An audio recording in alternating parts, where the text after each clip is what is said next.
சிறுதுளி பெருவெள்ளம் மழைநீரை சேமிப்போம். ஹாய் ஃப்ரெண்ட்ஸ், எல்லாருக்கும் வணக்கம். நம்ம இன்னைக்கு செய்ய போகிறது நீர் தோசை கடலை கொழுப்பு தான். அது எப்படி செய்யணுங்கிறத பார்க்கலாம் வாங்க. இப்போ தீயை பற்ற வச்சுருக்கேன். பற்ற வச்சுட்டு கடலையை வேக போட்டுக்கலாம். கடலை சுத்தமாக ஓவர் நைட்டு ஊற போட்டதை இப்போ மண்சட்டியில் போட்டு நல்லா வேக வச்சுக்கலாம்.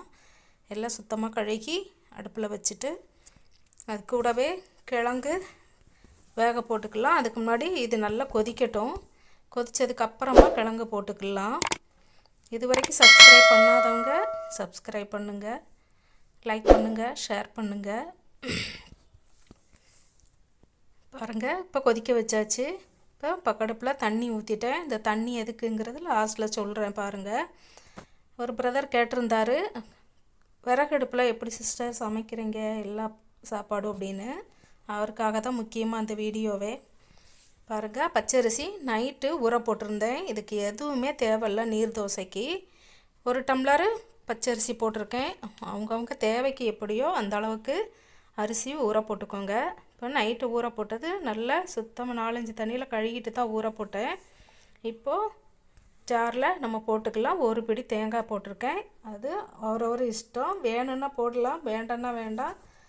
தேங்காய் போட்டு அரைக்க வேண்டாம்னு நினைக்கிறவங்க மாவு நல்ல மையாக அரைஞ்ச பிறகு சும்மா 1 பிடி தேங்காய் அதில் போட்டுட்டு மாவை கலக்கி சுட்டால் அதுவும் சூப்பராக இருக்கும். அரைக்கணும்னு நினைக்கிறவங்க அரைச்சிக்கோங்க. நீங்கள் 2 முறையிலையும் ட்ரை பண்ணி பாருங்கள். உங்களுக்கு எது பிடிக்குதோ அதை மாதிரி செய்யுங்க. மாவு பாருங்கள் இந்தளவு கட்டியாக இருக்குது. நாம் இப்போ தண்ணி ஊற்றிக்கலாம். எந்த அளவுக்கு நைஸாக இருக்குது பாருங்கள். எல்லாம் நல்லா அரைஞ்சிருச்சு. இப்போ இது கூட நம்ம பார்த்தோன்னா ஜாரை கழுகி 1 டம்ளர் தண்ணி ஊற்றிருக்கேன். ஏற்கனவே 1 டம்ளர் தண்ணி ஊற்றிருக்கு. ரொம்ப கட்டியாக இருக்கக்கூடாது. மாவு நல்லா தண்ணியாக இருக்கணும். இது தேங்காய் உடைச்ச தண்ணியும் இருந்தது. அதனால் அது கூட தண்ணி ஊற்றி அந்த 1 டம்ளர் தண்ணி ஃபுல்லாக அதில் சேர்த்து நல்லா கலக்கிக்கிடலாம். இப்போ நம்ம சுடுறதா இருந்தால் இந்த கிளாஸில் ஊற்றி கரண்டியில் ஊற்றி, சிலவங்களுக்கு இது ரொம்ப தண்ணியாக இருக்கிறதுனால ஊற்றி சுட முடியாது. அதனால் டம்ளரில் ஊற்றி சுட்டுக்கலாம். இப்போ நம்ம உப்பு போட்டு நல்லா கலக்கி வச்சுருவோம். நம்ம குழம்பெல்லாம் செஞ்சதுக்கப்புறமா லாஸ்ட்டில் நம்ம தோசை ஊற்றிக்கலாம். இப்போ மூடி வச்சிடலாம். மூடி வச்சுட்டு குழம்புக்கு தேவையான தேங்காய் அரைச்சிக்கலாம். இதில் நான் பாதி அளவு எடுத்துக்கிறேன். இப்போ 2 கிழங்கு பெரிய கிழங்கு கட் பண்ணி வச்சுருக்கேன். இதை நாம் கடலை கூட போட்டு வேக வச்சுக்கலாம். பாருங்கள், அது நல்லா கொதிச்சிருச்சு. அது கூடவே போட்டு கிழங்கு நல்லா வேகட்டும். இது கூட கொஞ்சமாக லைட்டாக மஞ்சள் போட்டு வேக வச்சுக்கலாம். அதுக்கப்புறம் பார்த்திங்கன்னா தேங்காய் துருவி நம்ம மசாலா ரெடி பண்ணலாம். தேங்காய் துருவியாச்சு. இப்போது கேஸில் தான் பற்ற வச்சுருக்கேன். கடாய் சூடாயிருச்சு. தேங்காய் பார்த்திங்கன்னா 2 பிடி தேங்காய், அதாவது அந்த பாதி தேங்காய் தான் மிக்சியில் துருவி வச்சுருக்கேன். அது கூட 1/4 டீஸ்பூன் சின்ன ஜீரகம் இதை போட்டு நல்லா பரட்டிட்டு 1/2 டீஸ்பூன் சோம்பு, 1 பட்டை, 1 ஏலக்காய், 1 கிராம்பு அந்த மாதிரி போட்டு நல்லா இது கூட வறுத்துக்கலாம். உங்களுக்கு மசாலா மணம் நிறைய வேணும்னா நீங்கள் 2 3 கூட போட்டுக்கோங்க. அது உங்கள் தேவையை பொறுத்து. பாருங்கள், நான் கொஞ்சமாக தான் போட்டுக்கிறேன்.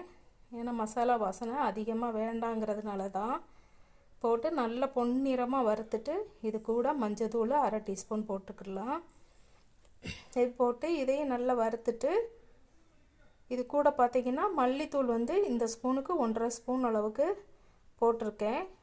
ஏற்கனவே போட்டுட்டேன், அது வீடியோவில் மிஸ் ஆயிடுச்சு. மல்லித்தூள் 1.5 ஸ்பூனு, மிளகாத்தூள் 1 ஸ்பூன் போட்டிருக்கேன். அந்த டேபிள் ஸ்பூன் அளவுக்கு போட்டு அதை நல்லா வறுத்து மாற்றி வச்சுருக்கேன். இப்போ பாருங்கள், இதில் மஞ்சத்தூள் போட்டு கடலையும் கிழங்கும் நல்லா வெந்துருச்சு. இந்த டைமில் அதை மூடி வச்சு அது கொதிக்கட்டும்.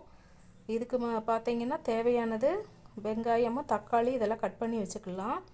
பாருங்கள், 2 தக்காளி, 3 பெரிய வெங்காயம், 1 பச்சை மிளகாய் இதெல்லாமே சின்ன சின்னதாக ஸ்லைஸாக கட் பண்ணி எடுத்துக்கலாம். கட் பண்ணி எடுத்து இதை தாளிச்சிக்கலாம். இஞ்சி பூண்டு கொஞ்சமாக சதைச்சி வச்சுருக்கேன். இப்போ பார்த்திங்கன்னா இதை மசாலாவை தாளிச்சிக்கலாம். மசாலானா தக்காளி வெங்காயம் தாளித்து மறுபடியும் அந்த கடலையில் நாம் போட்டுக்கலாம். அதுக்கு கொஞ்சமாக எண்ணெய் ஊற்றி வெங்காயம் நல்லா போட்டு நல்லா வதக்கிக்கலாம். நல்லா வதக்கினதுக்கப்புறமா பச்சை மிளகாய் தக்காளியும் போட்டு நல்லா வதங்கி அது வதங்குற அளவுக்கு நம்ம மூடி வச்சுக்கலாம். பாருங்கள், வெங்காயம் நல்லா வதங்கிருச்சு, நல்லா கலர் மாறிடுச்சு. இன்னுமே நல்லா கலர் மாறுற அளவுக்கு வதக்கினாலும் நல்லா டேஸ்ட்டாக தான் இருக்கும். இப்போ தக்காளியும் இந்த பச்சை மிளகாய் நம்ம போட்டு நல்லா வதக்கிக்கலாம். லைட்டாக உப்பு போட்டு வதக்கி மூடி வச்சுக்கலாம்.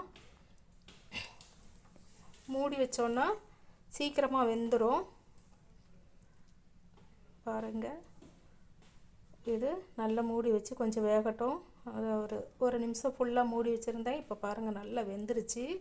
இதை நாம் கடலையில் போட்டுட்டு இதுக்கு மசாலா அரைச்சி வச்சுருந்தோம் இல்லையா, அந்த மசாலாலாம் இதில் போட்டு நல்லா மிக்ஸ் பண்ணி மூடி வச்சுக்கலாம். இப்போது அதை எடுத்து இந்த அடுப்பில் மாற்றி வச்சுக்கலாம். இந்த அடுப்பில் எப்படி செய்கிறீங்கன்னு பார்த்தா, இது அடுப்பு சூடாயிருச்சுன்னா சீக்கிரமாக வேலை முடிஞ்சிடும். கொஞ்சம் அது பிடிச்சி எரியிற வரைக்கும் கொஞ்சம் ஸ்லோவாக தான் இருக்கும். அடுப்பு பார்த்திங்கன்னா நல்லா சூடாக இருக்கும். பக்கடுப்பில் நல்ல இதை விட தீ அதுக்கு அதிகமாக போகும். நான் லாஸ்ட்டில் காட்டுறேன் பாருங்கள்.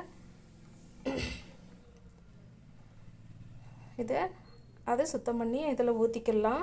ஊற்றிட்டு இது கூடவே நம்ம மசாலா தேங்காய் வறுத்து அரைச்சி வச்சுருந்தோம் இல்லையா மசாலா, அந்த மசாலையை இதில் சேர்த்துக்கலாம். பாருங்கள், இது கூடவே நீங்கள் விருப்பப்படுறவங்க இப்போ கடலையும் கிழங்கும் வெந்திருந்துச்சு இல்லையா, அதில் கடலை ஒரு கரண்டி அளவுக்கு கடலையை இந்த மசாலா கூட போட்டு ஆட்டி ஊற்றுனீங்கன்னா நல்ல கிரேவி கட்டியாக இருக்கும். உடனே கட்டியாக இருக்கும். அந்த மாதிரி வேணும்னு நினைக்கிறவங்க அது மாதிரி ஆட்டி ஊற்றிக்கோங்க, சூப்பராக இருக்கும். டிஃபனுக்கெல்லாம் அந்த மாதிரி செய்கிறது நல்ல டேஸ்ட்டாக இருக்கும். இது மதியம் சாப்பாட்டுக்கு இந்த குழம்பு செய்கிறதுனால நான் அது மாதிரி ஆட்டி ஊற்றலை. உங்களுக்கு எப்படி டேஸ்ட்டோ அது மாதிரி நீங்கள் செஞ்சுக்கோங்க. இப்போ நான் எல்லா மசாலாலாம் அரைச்சி ஊற்றி நல்லா மிக்ஸ் பண்ணி விட்டாச்சு. நல்லா கொதிக்கட்டும். கொதித்ததுக்கப்புறமா நம்ம தாளிச்சுக்கலாம். நல்லா கொதிச்சிருச்சு. மசாலாலாம் நம்ம வறுத்து அரைச்சதுனால ரொம்ப நேரம் கொதிக்க விடணும்னு அவசியம் இல்லை. எல்லாம் மசாலாலாம் நல்லா பச்சை வாசனை போகிற அளவுக்கு நம்ம ஏற்கனவே வறுத்து தான் மசாலா அரைச்சிருக்கோம். அதனால் இறக்கி வச்சு நம்ம தாளிச்சுக்கலாம். பாருங்கள், பக்கடுப்பில் எடுத்து வச்சாச்சு. இப்போ தாளிக்கிறதுக்கு கரண்டி வச்சுக்கலாம். இப்போ தேவையான அளவு எண்ணெய் ஊற்றி கடுகு வெந்தயம் போட்டு சின்ன வெங்காயம் கருவேப்பிலை போட்டு தாளிச்சுக்கலாம். இப்போ கடுகு போட்டிருக்கேன் 1/2 டீஸ்பூன் அளவுக்கு, வெந்தயம் 1/4 டீஸ்பூன் போட்டிருக்கேன், சின்ன வெங்காயம் சதைச்சி போட்டிருக்கேன். பாருங்கள், இது நல்லா பொன்னிறமாக வதங்கட்டும். வதங்கினதுக்கப்புறமா நாம் கருவேப்பிலை போட்டு ஊற்றிக்கலாம். இந்த மாதிரி செஞ்சு பாருங்கள், செம்ம டேஸ்ட்டாக இருக்கும். இந்த தாளிக்கிற டைமில் பூண்டு இஞ்சி கூட லைட்டாக இது கூடவே போட்டு வதக்கி ஊற்றினோன்னா இன்னும் நல்ல டேஸ்ட்டாக இருக்கும், வாசனையாகவும் இருக்கும். ட்ரை பண்ணி பாருங்கள். உங்களுக்கு எந்த மெத்தடு பிடிக்குதோ அந்த மாதிரி செஞ்சு பாருங்கள், சூப்பராக இருக்கும். இப்போது நம்ம தோசைக்கல் அடுப்பில் வச்சுக்கலாம். இது கொஞ்சம் கொதிக்கட்டும். இறக்கி வச்சுட்டு நாம் நீர் தோசை ஊற்றுறதுக்காக கல் வச்சுக்கலாம். இரும்பு சட்டி, இதை இரும்பு கல் தான் அடுப்பில் வச்சுருக்கேன். பாருங்கள், நீங்கள் நான்ஸ்டிக் இருந்துச்சுன்னா அது யூஸ் பண்ணிக்கோங்க. ஏன்னா அதில் கரண்டியில் ஊற்றினோம்னா அது வட்டமாக தான் வரும். தண்ணியாக இருக்கிறதுனால நம்ம ஊற்றுற ஷேப்பு வராது. இந்த மாதிரி பாருங்கள், டம்ளரில் நல்லா கலக்கி மாவு எடுத்துக்கிட்டு இந்த மாதிரி ஊற்றினோன்னா கரெக்டாக இருக்கும். இதை நாம் அப்படியே கூட வேக வச்சு எடுக்கலாம். அப்படி இல்லைன்னா நாம் கொஞ்சம் மூடி வச்சோன்னா சீக்கிரமாக வெந்துடும், சீக்கிரமாக வேலையும் முடியும். பாருங்கள், நான்ஸ்டிக் வச்சுருக்கிறவங்களுக்கு அதில் ஊற்றுனீங்கன்னா அப்படியே வந்துடும். பாருங்கள், நல்லா சாஃப்டாக இருக்கும். அடுப்பில் இருக்கனால தீ கொஞ்சம் கூடுதலாக இருக்குது, இல்லைனா அடியில் இந்த கலர் வராது. நல்ல பியூர் ஒயிட் கலரில் இருக்கும். நீங்கள் ட்ரை பண்ணி பாருங்கள். வெறும் பச்சரிசி மட்டும்தான், ஈஸியான வேலை. நம்ம உளுந்து இல்லை அப்படின்னு நாம் கவலைப்பட தேவையில்லை. நைட்டில் நம்ம படுக்கிற டைமில் பச்சரிசி ஒரு கிலோவோ 1 டம்ளரோ எப்படி வேணாலும் 1/2 கிலோ அரிசியாக நம்ம வீட்டில் எத்தனை மெம்பர்ஸ் இருக்காங்களோ அதுக்கு தகுந்த மாதிரி நாம் ஊற வச்சுட்டு காலையில் ஆட்டின உடனே நாம் ஊற்றிக்கிடலாம். புளிக்க வைக்கணும்லாம் அவசியம் இல்லை. ஏன்னா நம்ம ஓவர் நைட்டு அரிசி தண்ணியில் இருக்கிறதுனால சூப்பராக இருக்கும். நீங்களும் ட்ரை பண்ணி பாருங்கள். எல்லா தோசையும் இதே மாதிரி நாம் சுட்டு எடுத்துக்கலாம். சாஃப்டாக இருக்கும், நல்ல டேஸ்ட்டாக இருக்கும். எத்தனை சாப்பிட்டாலும் நல்ல அருமையாக இருக்கும். கண்டிப்பாக நீங்கள் எல்லோரும் ட்ரை பண்ணி பாருங்கள். எல்லாருக்கும் கண்டிப்பாக பிடிக்கும். ட்ரை பண்ணி பாருங்கள். சூப்பராக இருக்குது இந்த தோசையும் கடலைக்கறிக்கு. இதுக்கு மெயின் சைடிஷ் பார்த்திங்கன்னா சிக்கன் கறி, மட்டன் கறி அந்த மாதிரி வச்சு சாப்பிட்டோன்னா இதை விட ரொம்ப டேஸ்ட்டாக இருக்கும். நான்வெஜ்ஜு சாப்பிட்றவங்க எது வேணாலும் இந்த கறி செய்கிற அன்னைக்கு இந்த மாதிரி செஞ்சு பாருங்கள். செம்ம டேஸ்ட்டாக இருக்கும். கண்டிப்பாக எல்லாருக்கும் பிடிக்கும். பக்கடுப்பில் தண்ணி ஊற்றி வச்சுருந்தேன் இல்லையா, அது நல்லா கொதிச்சிருச்சு. இப்போ பார்த்தீங்கன்னா காலையில் டிஃபன் முடிஞ்சிருச்சு. தண்ணி பாருங்கள் நல்லா கொதிச்சிருக்கு. இந்த தண்ணியை பார்த்தீங்கன்னா நான் இந்த சட்டியில் ஊற்றிடுவேன். மண் சட்டியில் ஊற்றிட்டு இப்போது அரிசி கழுகி போட்டோன்னா அது வெந்துட்டுருக்கும். இப்போ சீக்கிரமாக வேலையும் முடியும். பாருங்கள் மூடி வச்சாச்சு. இப்போ காலையில் டிஃபனை முடிச்சுட்டு அரிசி கழுகி போட்டோன்னா நல்லா சீக்கிரமாக வெந்துடும். அதுக்கப்புறம் ஒரு பொரியல் செஞ்சால் போதும் மதிய சாப்பாட்டுக்கு. பாருங்கள் எந்த அளவுக்கு சாஃப்டாக இருக்குது பாருங்கள். நைஸாக இருக்கும். கடலை குழம்பு நல்ல டேஸ்ட்டாக இருக்குது. ட்ரை பண்ணி பாருங்கள் எல்லாரும். எல்லாருக்கும் கண்டிப்பாக பிடிக்கும். ஒரு தடவை இது மாதிரி செஞ்சிங்கன்னா காலையில் ஈஸியான வேலை மெத்தடு இதை தான் நாம் திரும்ப திரும்ப செய்வோம் அவசரத்துக்கு. நீங்களும் ட்ரை பண்ணி பாருங்கள்.